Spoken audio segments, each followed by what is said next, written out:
So a lot has been said about what transpired at the end of the African Cup of Nations final between Senegal and Morocco. Instead of celebrating the overall spectacle, people been complaining about how bad the incident looked for African football and how it was an embarrassment for the game and only Africans would do things like these and blah, blah, blah.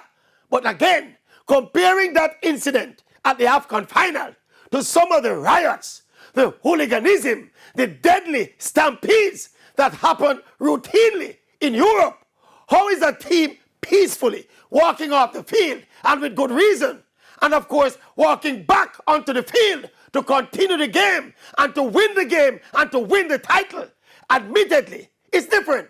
But how is what happened at the AFCON final worse than these riots, player brawls, attacks by players on other players, on game officials, and even on spectators? These things happen routinely in the perfect space called Europe. So just tell me, how is this any worse? You tell me. Again.